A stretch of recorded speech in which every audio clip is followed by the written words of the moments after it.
everybody. Welcome back to the Fumble Live. If you're not subscribed to our channel yet, make sure you do that now. Tap the bell for notifications so you know right when we're going live. And don't forget to hit the thumbs up button.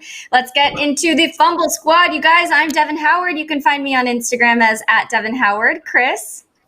It's your boy Chris. You can find me everywhere at CK2K. Morning, everybody. It's Jackie Ray. You can follow me everywhere at J Ray the Fanatic. Hey, what's up, y'all? It's your girl, Britt Johnson. You can follow me on all social media at I am Britt Johnson. Chris, I had a quick question for you.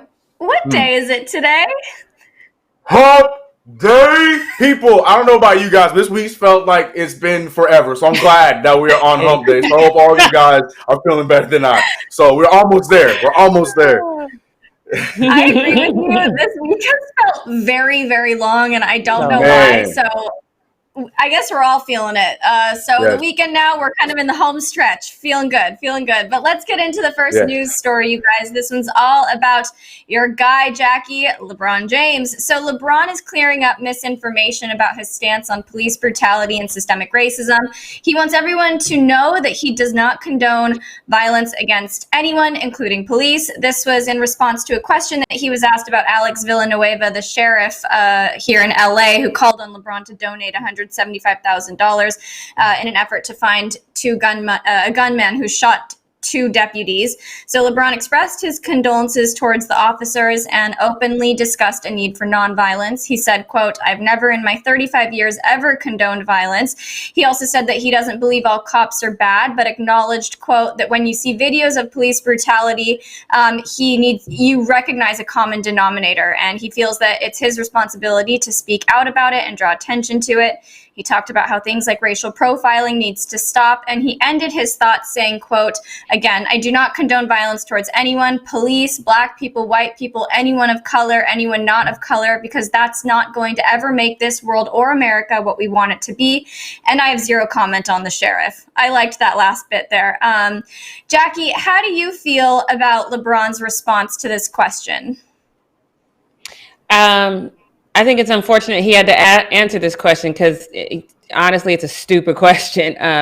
We've never heard LeBron or anyone, even the most racist person on the face of the planet, is not going to say, "Hey, go out and shoot black people." They're not going to say that publicly. No one's ever going to say anything like that. No one's ever going to condone something like that, even if they deep down inside thought something like that. It's never been said. So the fact that he has to answer this question to me is moronic. I love the absolutely no answer to the idiot Villanueva. I love that. And, like he said, we probably have a little bit of a different stance on some things. I know he says he doesn't think all cops are bad, but I sometimes think, guilty by association. And if you're willing to turn a blind eye, you might be a good person, but you're a bad cop in that moment, So I think we have a little bit of a difference of opinion on that. But I think he answered that like the king he is. And I think my only opinion is it's unfortunate that he had to answer it at all.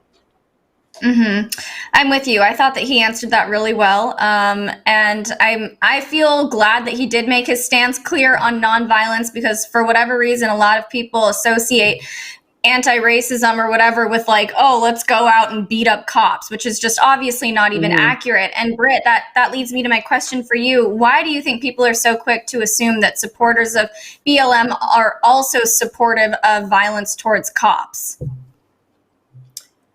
I mean, I don't know why people just assume that. I would think that it's because of maybe certain Black Lives Matter organizations. They have different little chapters in every area, and some of them do say that, actually. So I think maybe people are assuming that an organization is the same thing as the movement. The movement of Black Lives Matter is just Black Lives Matter, and that's just what we're trying to show and say. It's not the same thing as like people want to say like the organization is this Marcus group and this, that, and the third or whatever. And what 99% of the people that are messaging or commenting or saying anything about Black Lives Matter is not talking about the organization specifically. They're talking about Black Lives Matter. So that's the only thing I can get from it, is why people think it. I don't think people should think it, period. But if I were to have a guess as to why people assume that, I would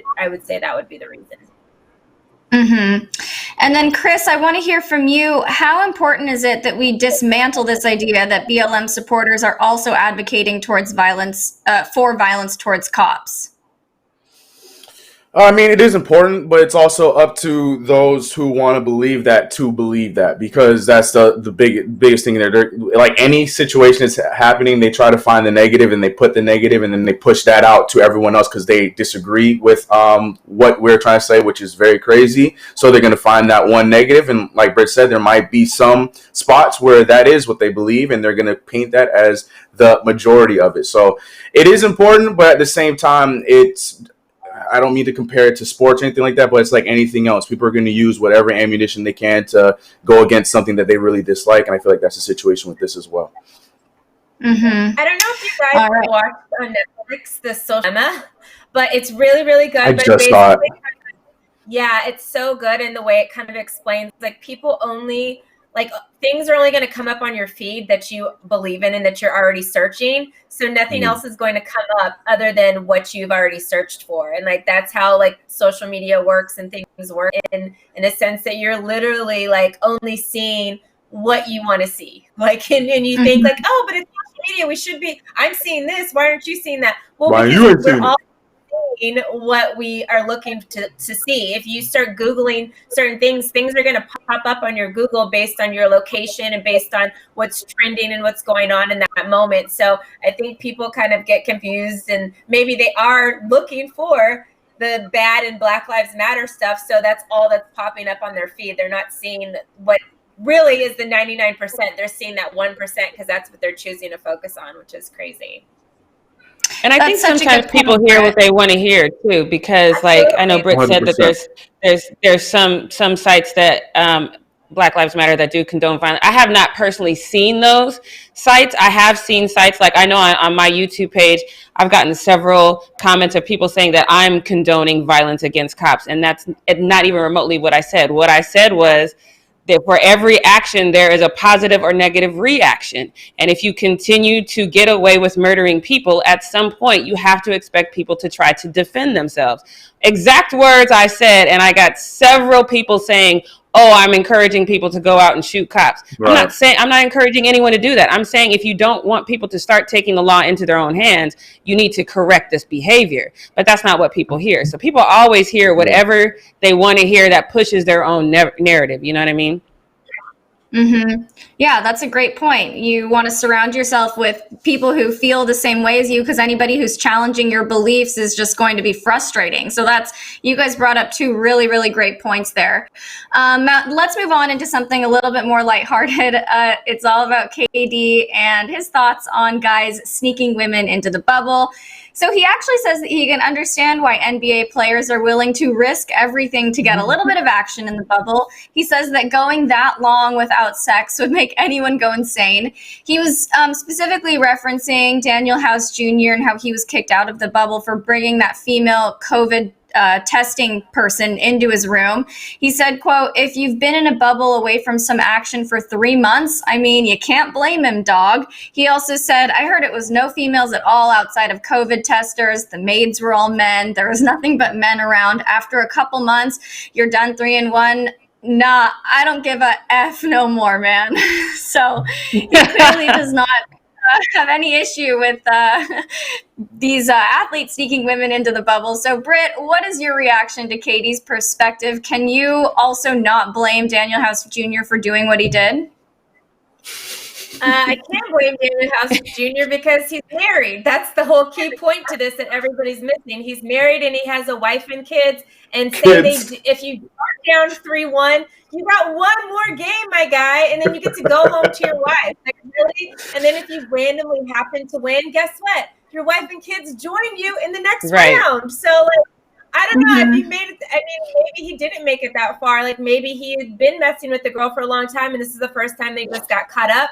I don't know, but like, if you're 3-1 and it's literally going to change in a game, like, you can go home to your wife because you are married. So my whole issue with the thing was, I don't care if people are hooking up in the bubble, but like the married guys getting caught, like that's kind of a bigger deal. And like I remember his wife literally deleted all their pictures on social media. Like she like went crazy after the second. I'm sure like hopefully they've worked it out or figured it out. But she was very upset. Like this is like national news. Everybody's talking about him getting kicked out of the bubble for literally cheating on his wife, who was literally getting ready to join the bubble in case they happen to make it, or waiting for her man to come home.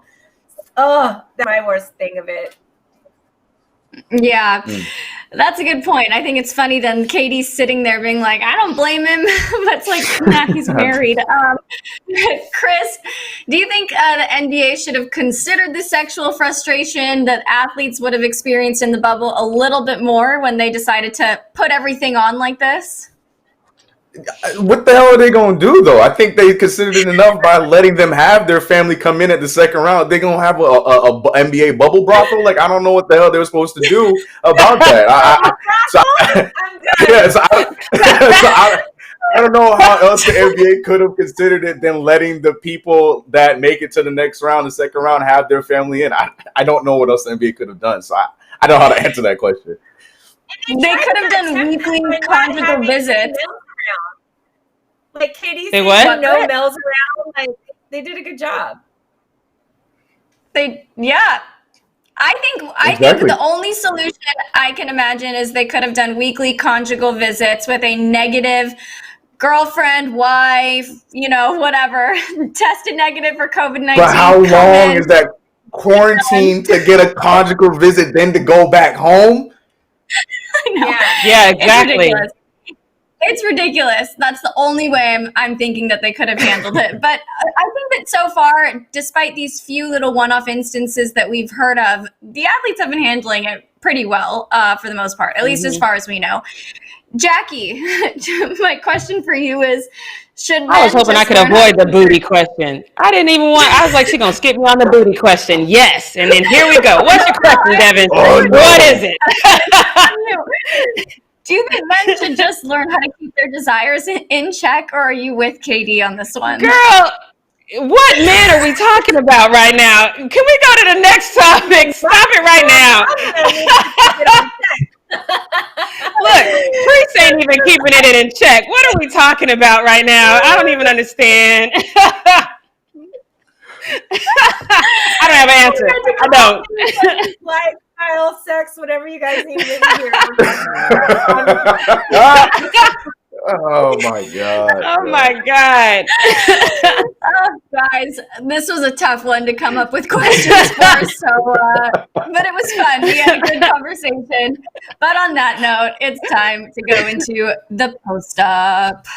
Ladies and gentlemen, it is time for the post-up with your boy Chris, quarantine edition. Yeah, that man. Oh gosh, I'm gonna leave that alone. But we're going to jump right into the craziness that was last night, and that was the game 3 between the Nuggets and the Los Angeles Lakers, where it was the Nuggets came and they fought back. So you got to give the Nuggets some props to that, especially Mr. Jamal Murray, who had himself a game, especially with his I'm not gonna say game winning, but game sealing shot over Anthony Davis at the end, leading to this shimmy that was seen across the sporting world. Look at it in slow motion. Look at him. It's not quite as good. Like, it's not Steph Curry-esque, but it's there. Like, I see the high step jog back. I'm with it. I don't know if he was shimmying or if he was walking back. I don't know if he knew he was doing it. Like he little salsa was coming in. The hand came out. I don't know what he was trying to do, but Jamal Murray was feeling himself, and he is deserving all the credit he's been getting since he joined the bubble. But this can't just be a regular conversation because we are dealing with Laker fans. And to be honest, I think I might co-sign this one. But Laker fans took this into their own hands, and they were just as excited about Jamal Murray with that same salsa, shimmy, step back as Nuggets fans, because they are believing that this was Jamal's kiss of death for the Nuggets. Because as we've seen in the past, we saw Damian Lillard right here get blown up all over social media because of his dance to blow the whistle after his second deep three. What happened after that? Never won a game again in the series. Then we have Russell Westbrook, who also had himself a crazy fourth quarter in game 1 against the Los Angeles Lakers, and they won that game. But then we saw, Russ doing what he does, chomping, yelling, screaming, doing what he is, getting hyped. Rockets never won a game for the rest of that series. So now here we are, game 3 of the Denver Nuggets. It's a little bit later than the last ones, but here in game 3 we got Jamal Murray doing his little shimmy step back. And now Laker fans, the one I saw was O'Shea Jackson Jr. was the one I saw saying, he's like, there it is! That was the moment! We did it! Now we're going to win! But I think it's funny. I think it's a fun twist. I saw a lot of my homies were excited about it. I'm like, you guys will find anything and turn it into anything, and I'm not even mad at it.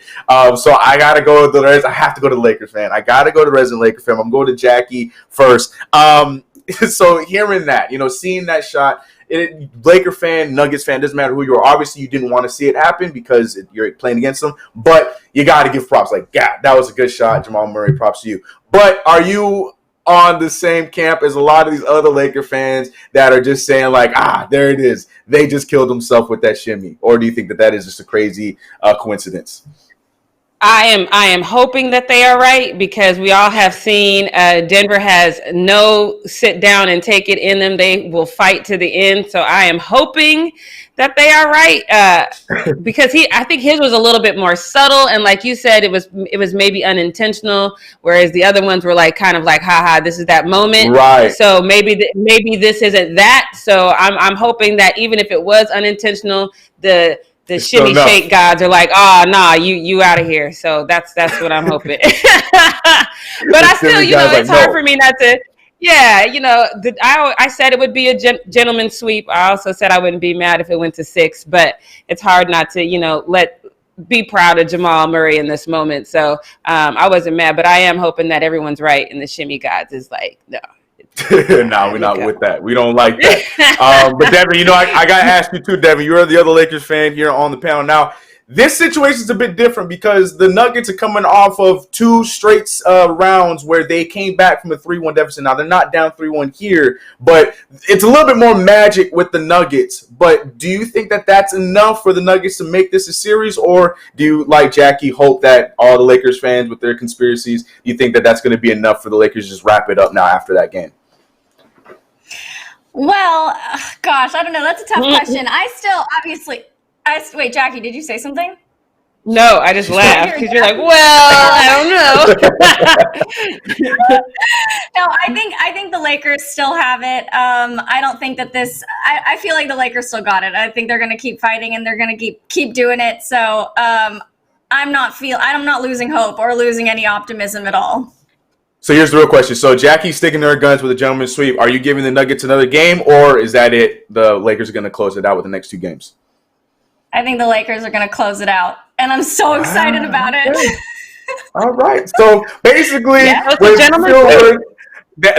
going for the gentleman's too. So basically, you heard it here first. Our Fumble Laker ladies here are believing the hype as well, and they think that Jamal Murray shimmied the Nuggets out of the playoffs. And I just think that's funny that I didn't even think about that until I saw all the tweets and everything. But yeah, funny stuff. We'll see what happens. Shout out to Jamal Murray. He's been crazy in the bubble. But sticking with the Lakers, I want to talk about my guy. Okay, been very disappointed since these damn playoffs began. Because a certain player on this damn team that got brought in at the last second has not been getting any minutes. I understand Laker fans will be like, yeah, but we're winning. I don't care. I want to see J.R. Smith, my boy Earl, on the court. And he has not been playing any minutes on the court, but he has definitely been very, very seen and very visible because he has been cheering just as loud for all his teammates. We saw him missing the chest bumps in the last game against the Nuggets. J.R. Smith is still making himself very noticeable. But the reason why I'm mainly upset about this is because I know what the situation is with J.R. Smith. Obviously, brought in late,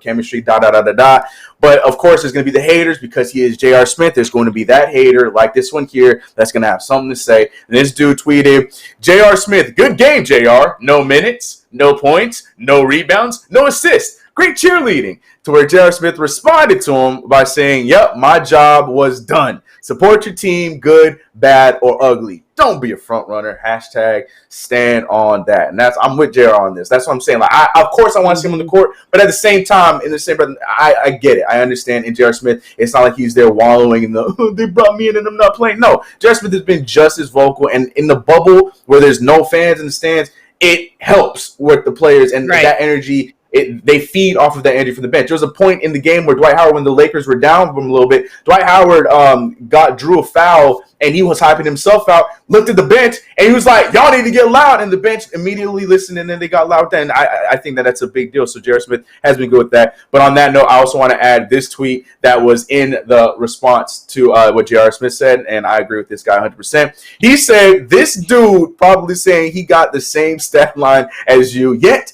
he didn't get paid thousands of dollars to do it, with the laughing emoji, and that is fact. So shut up, my guy. Mind your business. And it sounds like you're a Laker fan, so just sit there and enjoy what's going on with your Lakers as they possibly make it to the NBA Finals. Possibly, because look, you never know. Denver Nuggets, man, they did 2 times in a row. You never know. But possibly. Stop it. What happens there? All right, well, we got somebody else who has been exposed.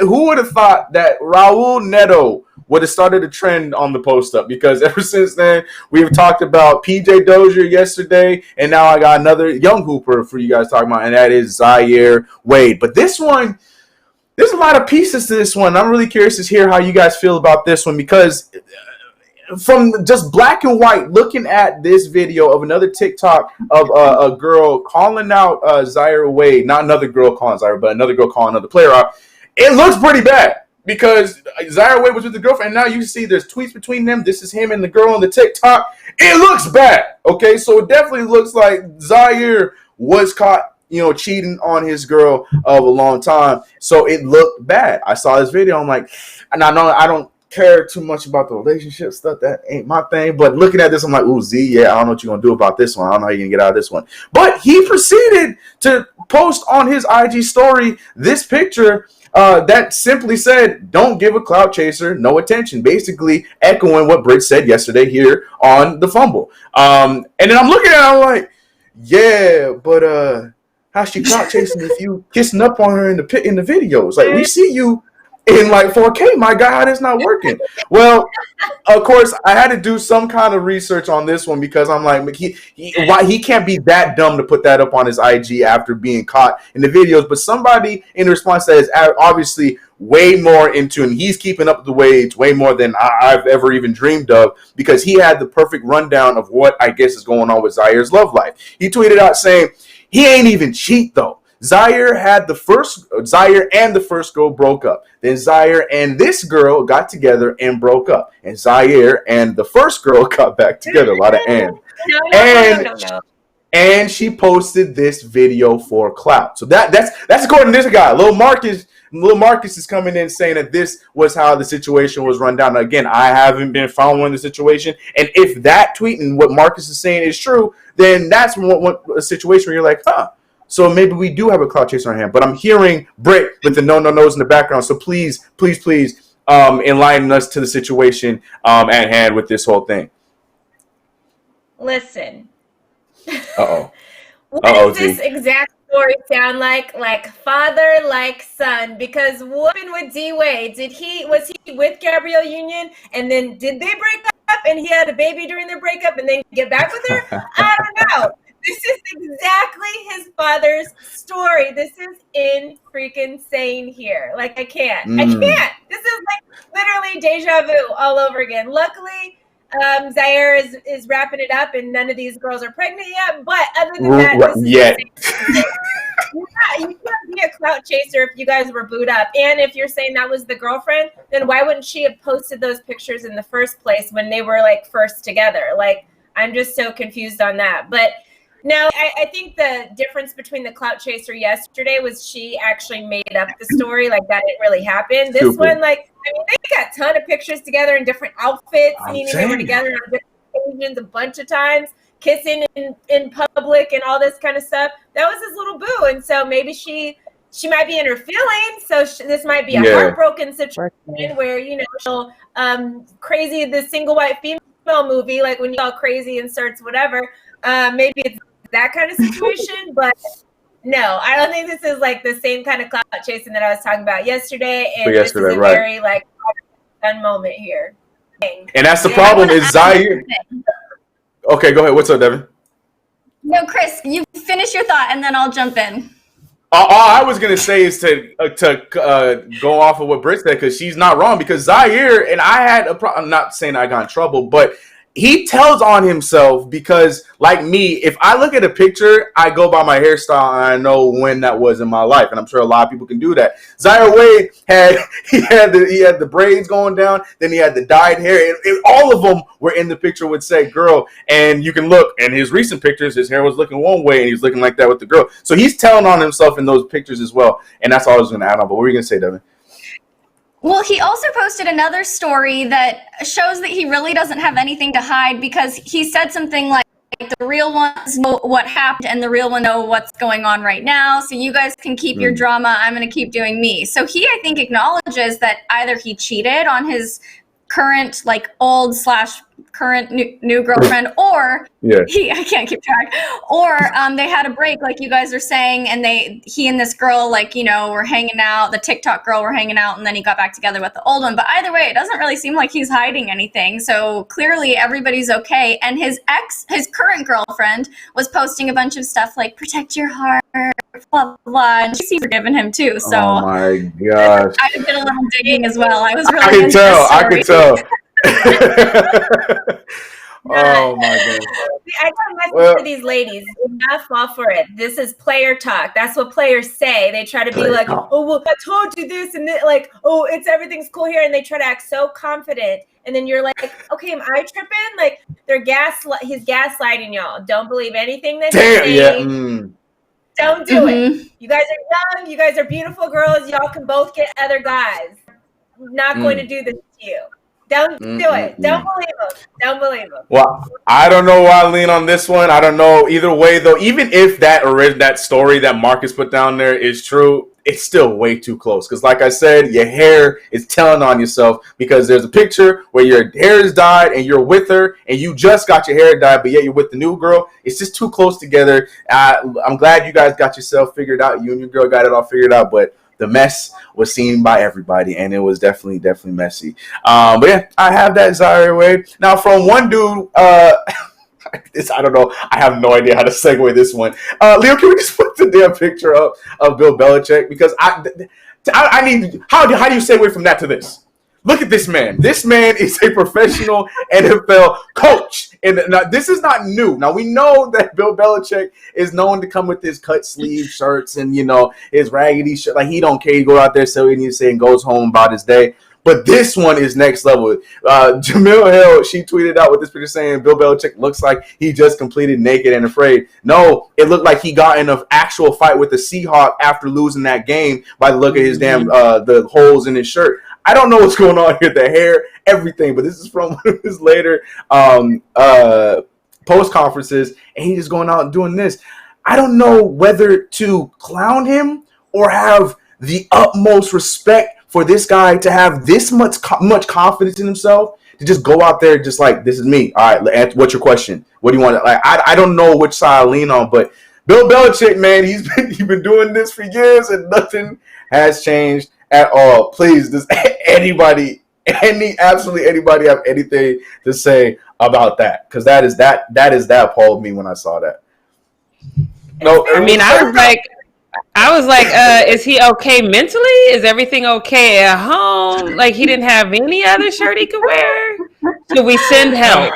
I didn't know. I maybe what? You say, that's his lucky shirt. Maybe he wore that under his clothes every time him and Tom Brady won a Super Bowl. So he's like, listen, I need this energy again. So this is my favorite. But he got a new quarterback now. He needs a new lucky shirt. Because if you channeling that Tom Brady energy, that's the wrong energy right now. I don't know. I don't know, man. But yeah, that shirt was different. But yeah, like we said, Bill Belichick just going Bill Belichick. I don't know what else to add to that. But yeah, that was different. That was different. But moving on from those crazy clothes to actually some really cool and memorable clothes. Vanessa Bryant took to her IG, if we can get that video playing. She took to her IG where she was posting a bunch of Kobe memorabilia that she's had from over the years, from high school jerseys, warm-ups, just seeing there, to Lakers jerseys after championship games, like they all balled up because the champagne was all up in them. Everything from Kobe's first shoe. I'm sure a lot of you, probably the younger fans, don't even know he was signed with Adidas for the majority of his beginning of his career, where he had his crazy ones. You see him right there, all black. Everything. She was just posting all the stuff that she kept with some great messages along the way. And it was really cool to see, like, you know, and it's sad because you know that obviously by seeing that we're in September going in October, that it was hard for her to get to this point. I mean, to me, just even knowing that she's going through this stuff now, I still feel like that's really early, and good on her. And she's seen a lot of things, a lot of memories. You know, she the first jacket she was wearing was from when they were together, when they were teenagers, and stuff that she kept that this entire time. Whole thing was just, it was really cool, but it was also really like, oh, God damn, that's like, yo, look at you. But it was really cool to see that she kept all that stuff, and I'm not surprised even in the slightest that all that stuff was kept there. So shout out to her for that. But man, just seeing some of those things, just seeing the 8 jersey, all that stuff, it was really, really cool and cute to see that she kept all that stuff. But again, not surprised, as we expected. She even told a story too about, and I think we might have done a Fumble story on this. Please correct me if we did. But she even shared a story that some of his high school stuff was auctioned away, and Kobe wanted it so much that he made sure that he then went after where it got auctioned to, got it back so he can have it for himself. And that was one of the Lower Merion jerseys that she was showing off there in the video. So it's crazy. A lot of stuff there, man. A lot of memories there. Shout out to V on that one. And last but not least, this one's interesting. I don't know whether to call this an impression or just she memorized the stuff, but I don't know. Look, we all know our songs. You know, you could probably play your favorite song and you'll know this song from top to bottom, any day of the week, whatever, blah blah blah. Well, this lady, she memorized Stephen A. Smith's entire rant about Kwame Brown. And I'm going to let you guys do with that information as you will as we watch that video right here. Here is her just going in on the complete Kwame Brown speech, and she knows it word for word. Watch it here.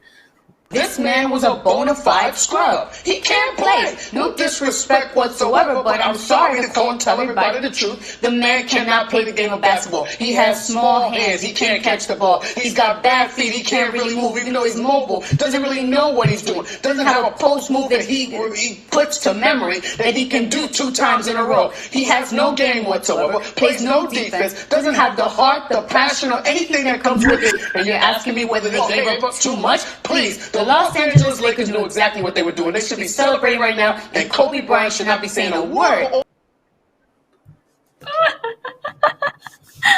I don't know why. Okay. Why?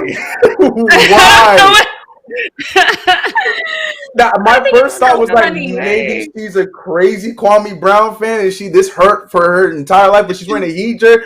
I don't know why. I don't know. Good on her. Like, cool, I guess. But I was just looking at this like, for what reason do you have all this memorized in your brain? What?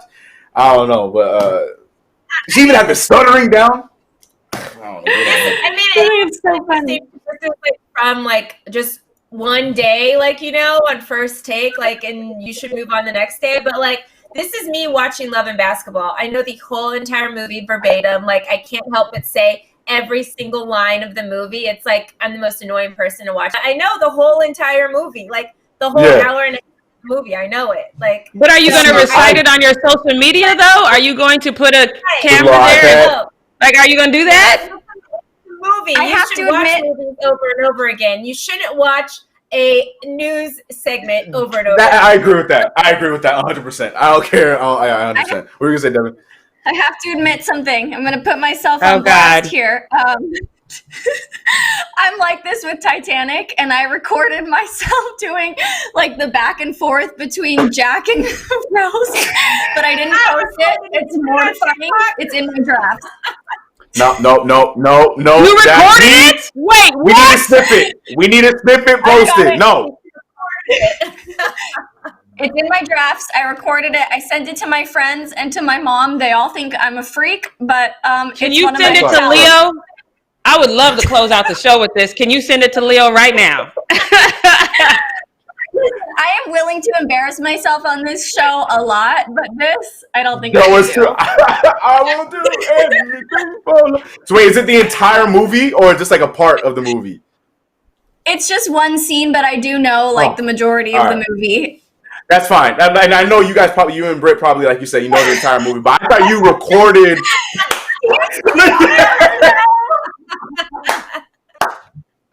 Leo, the chat says, I have to go. I am leaving later. Please, Devin. Please. We need this. We need this. We need this. You can just, we'll just do like 5 seconds at the end. Please, Devin. Please. You put it out there. You never know. Oh my God. Right.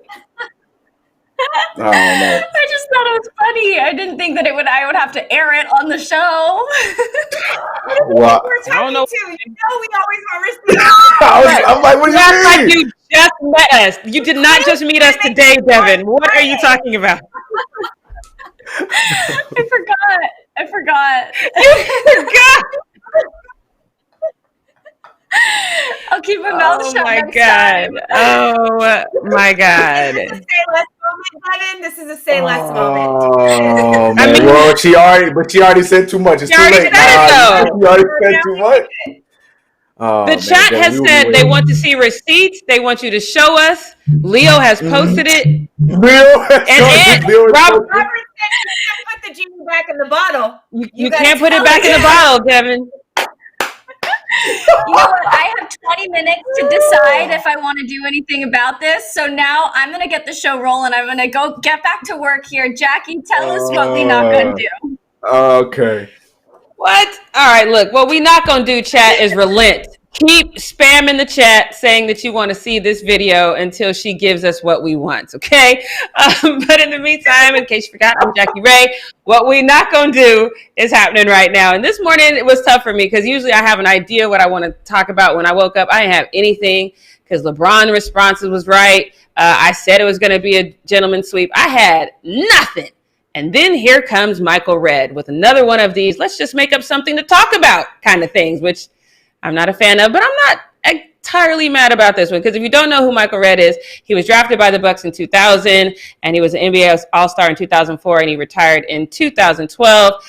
He had 3 playoff appearances, so I'm just going to go ahead and call him credible. Even though I don't agree with him, I'm calling him credible. But he went on the Heavy Live with Scoop B show and he said the following. He said, LeBron's playing with an unbelievable level of confidence this year. Part of that is because I think there's one guy in the NBA, Kawhi, obviously can give LeBron trouble, but there's only one guy that can. That KD is something else. He's not in the picture at all. So with him and the Golden State Warriors being out of the picture, people feel, and LeBron and the Lakers have to feel, so confident that they can win it all.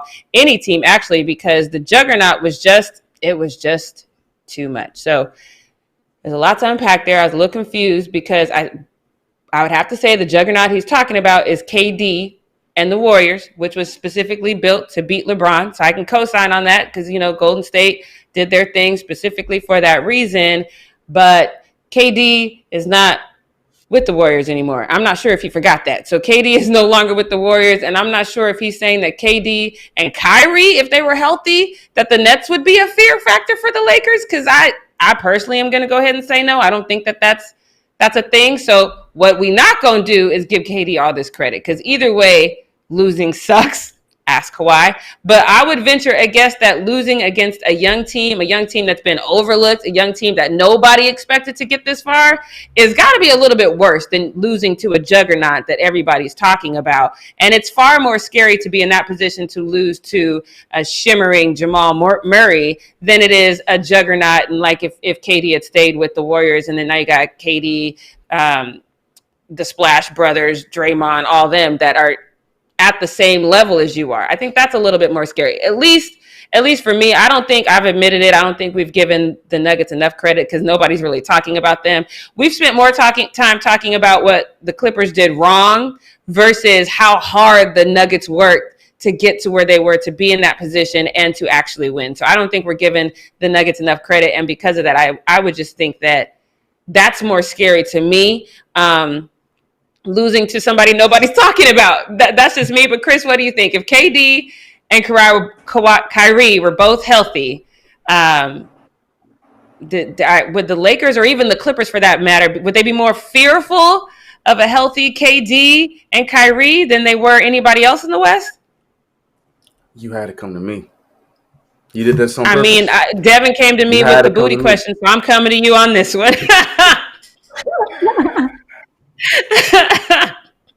Who else was I going to go to on the next question? Who? Chris? Anybody else. Jackie Ray, anybody else. Oh God, now I had to sit here and be unbiased. Oh, the Nets. Okay. The Nets are going to be a good team. I don't know if that is going to be the case the first year. I don't know if I agree with Michael Redd in this segment. Yes, the Nets will be a good team in the East. Yes, I get that. But I don't know if I can agree. And I love Michael Redd, but I don't know if I can agree with him in this one at all. Not even a little bit? Not even a little bit. Okay, good to know. Good to know. That's all I wanted to hear. That's the answer that I wanted. So that's why, in case you haven't learned, and what we're not going to do, I go to the person who I think is going to answer the way that I want to answer.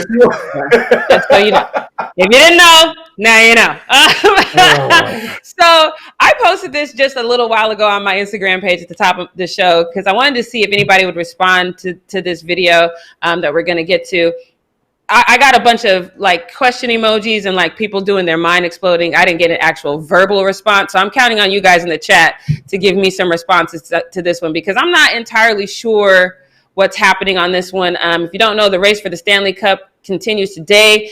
The series between the Tampa Bay Lightning Bolts and the Dallas Stars is tied at 1 apiece. And you guys know, even if you're not a hockey fan, you guys know with the NBA or the NFL, you always get those promo videos that kind of show the best highlights through the season right when you go to the playoffs, or for the NFL, the Super Bowl, or for us, the final, for the NBA, the final. So it's always like either the best impossible passes, that big sack, or that dunk, or maybe a LeBron James stank face with this dope music underneath it. It's always really, really good. But I don't really know what's going on with this one because the NHL posted this. So I just want us to take a look really quick. There's a lot to unpack on this one.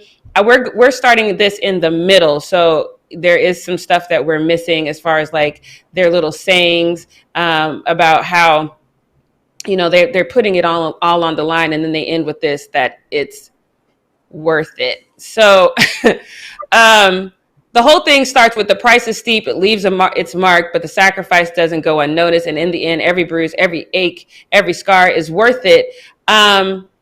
Now, I've seen a lot of write-up on this. I don't agree at all with the USA Today writer who said this video glorifies the culture of toxic masculinity. I actually hate that term. I don't think being masculine is toxic, just like I don't think being feminine is toxic. I hate that term. I think it's okay to be masculine. It's okay to be alpha. So I hate the term toxic masculinity. But I don't entirely disagree with the premise of this video. I get it, because we know that a lot of NFL players, we talk about it all the time, that they play regardless of knowing that there's a possibility that they'll get CTE, and half of them, they would rather us physically have to drag them off the field than retiring. It's hard to get some of these guys to retire sometimes. So I get the premise, but I don't know if you just go back to back to back injury, and just show that you basically have to put your whole body, your whole life on the line to get the Stanley Cup. I don't know if I agree with that. I do agree with this user who said, genuinely want to vomit. This glorification and romanticizing of life-altering injuries is absolutely abhorrent. And then this next one, I agree with this one too, says, how dare you keep this up? How dare you post this in the first place? We're in the middle of Suicide Prevention Month. Multiple players later diagnosed with CTE die from suicide. This league deserves its downfall. I didn't even know it was Suicide Prevention Month, so that's my bad. This user educated me on that. But it is tricky because this is a league that allows fighting. Injuries are a part of every sport. I don't know what you guys think of this in the chat, but let me go to you, Devin. When you saw this, was it a head scratcher, or did you kind of go, oh yeah, that makes sense, it says hockey? Like, what was your initial reaction? Well, I do think that the advertisement, the commercial is kind of bizarre. I think that it would have been more impactful to maybe show some of these like injuries or some of these rougher plays, but also show the game-winning moments, the celebrations, the success. So I did think overall it was kind of weird. I think the message is kind of lost, but we all know that the NHL is a contact sport, like you were saying.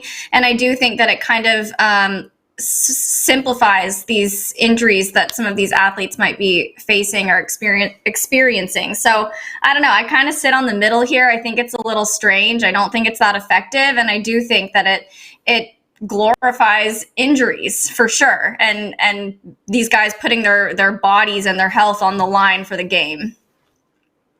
Yeah, but I mean, they do that in every sport. We've seen guys in the NBA come back from injuries too soon because they just really want to get out there and play. That's exactly what happened to Kevin Durant. So it's not this mindset of like putting your body on the line it's not new to any sport, but well, I get, that's what they want to do. I mean, there's not one person in the NFL that doesn't know that CTE is a possibility. So I get what they were trying to say. I just don't know. Like there had to be some bigger like goals or something that they could have done. I don't know. It's weird. Yeah. It was super weird, but that's all I got. And now it is time. Chris, are you going to beatbox us in? Are you going to get it? Are you ready? It is time for Brit's Takes. Brit's Takes. Thank you, Chris. Thank you, Jackie. So today is a very sad day in the sports world, especially for football. Former NFL running back Gale Sayers has passed away. If you are a casual sports fan, you might not know who Gale Sayers is, but you still see pieces of him today in football. Just look at Alvin Kamara. You will see Gale Sayers. If you look at Christian McCaffrey, you will see Gale Sayers. If you even look at Devin Hester, who did not even play the running back position, you will see Gale Sayers, because Gale Sayers was the first player to ever play more than one position. So he was halfback, running back, and then he also returned as well, which was never done in the NFL before. So basically, if you were on special teams, that's all you did was special teams. If you were a running back, all you did was run. You would just go in for that particular play. You wouldn't, like we see with Christian McCaffrey, run the ball and then also to be a wide receiver in the same moment as well. So Gale Sayers kind of changed the game, really. He was the first player to just be like, oh, wow, he's really athletic guy. He can do this. And then we can call him on the next play to come and do this as well. So he was really the first player to kind of change what we know is normal in the NFL now. And so many times we've seen players switch positions. We see players go play special teams or be on kickoff or punt returns and then come back into the game and play on offense or defense as well. So he was really the first to do that. And not only that, but he was a really good running back. He was a pro Hall of Fame. He became a pro Hall of Famer, as you saw in that picture that we just showed you guys. And he didn't have a very long career. He played a very short career in the league, but he made such an impact when he played that to the Pro Hall of Fame after just playing, I think it was like 5 or 6 seasons in the league where he was actually healthy.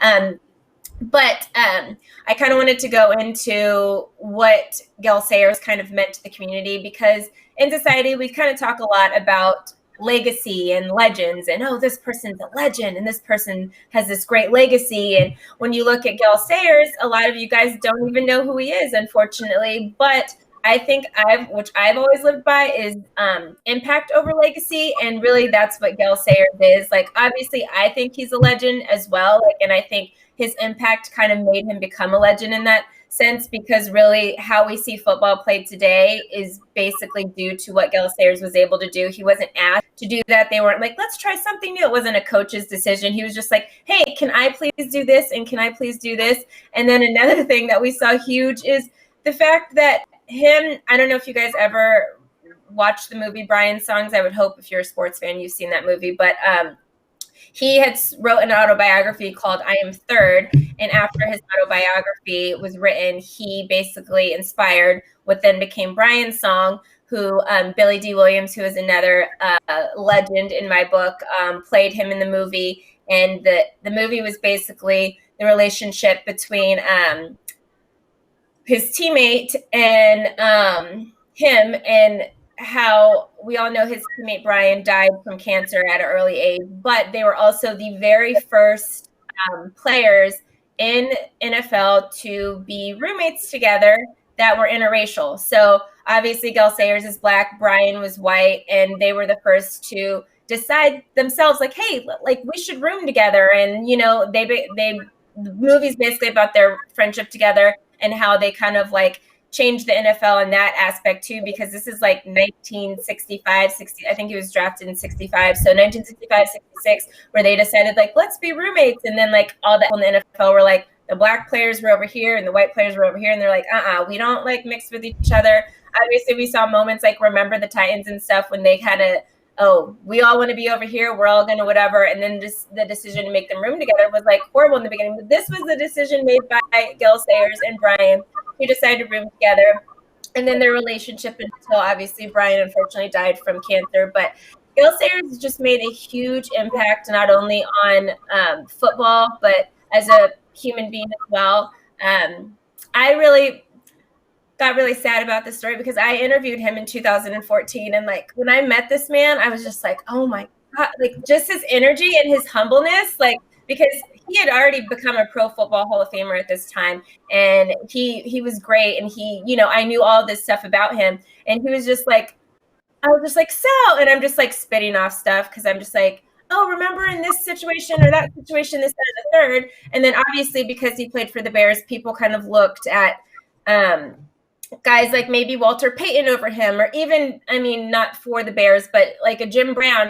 When we think of like old school legends that we never got to see play, but we all know their names, those are the names that come to our head. It's usually not really Gale Sayers. So when I spoke with him, he was just like, you know who I am? Like, wow. Like, he got so excited. He was so like, the whole time he was just like, it was at a golf tournament. So later he's like walking around. He's like, hey, because I was talking to Michael. He comes up to Michael Irvin. He's like, did you know this girl knew who I was? Like, and Michael Irvin's like, a lot of people knew. And he's like, I didn't know people knew. He had no idea that he was even considered famous, or he didn't even realize what, especially Bears fans all know who he is. Like, he's a legend with the Bears and stuff. So the impact he even had on me of just like, wow, like this guy's so humble, and he was the sweetest being ever. Like, he was probably like one of my favorite, him and Michael Irvin's interview and Eric Dickerson, actually. They were like my 3 favorite interviews of the day. Like, he is just such an amazing person. And this is he was 77 years old. They haven't announced what he died from. It wasn't, there wasn't any known illnesses that he had. He had been at events in the last couple of years and stuff, but it wasn't like we knew that he was suffering from something. But yeah, it's just like a really, really sad moment in the NFL community. And I think just in the world of like race relations, because of what he was able to do back in 1965 and how he changed what we now know as the NFL and what we see as normal things with players and different interactions that players have with them, with each other's, with their friendships and with whatever. He was literally the first person to kind of start all of that with football. So if you don't know who Gale Sayers is and you're just kind of learning about him today, make sure you go check out a book. You can check out Brian's song. It's a great story about him, but look him up, because whatever we see with football today is greatly because of this man, and not because he was forced to do something, not because a coach told him to do something, but just because that's the type of person he was. And it's still to this day impact us and then in future generations. So rest in peace, Gale Sayers. Thank you for what you have done for football, for the community, for society as a whole. We appreciate you. We love you. And that's all I have to take today. Thank you so much for that take, Britt. That was really wonderful. And rest in peace. You guys are going to wrap up the show a few minutes early here, so make sure you subscribe, tap the bell for notifications, give this video a thumbs up, leave a comment below, and share it with your friends. Wash your hands, wear a mask, and we'll see you guys tomorrow at 11 a.m. Pacific Standard Time. Bye! Devin's trying to get out of here without showing us that video. You ain't slick, Devin. You are not slick, Devin. You are not slick. win. Well. We have 5 entire minutes. No, you can't. Leo, type something. Instruction to wrap early. So No, I didn't. Oh, nah. I didn't see it. Let me look at my phone. I didn't get that. I didn't get that. I did. You guys, let me re-record it and make it better, please. Because this one I did when my apartment was really hot and I was wearing not good costumes. I could do it so much better. And then it was raining outside, and your AC was so loud, and you couldn't hear the audio. Yeah, what else? Yeah. She ain't gonna do it. She ain't gonna do it. Oh, all right, y'all. Love you all.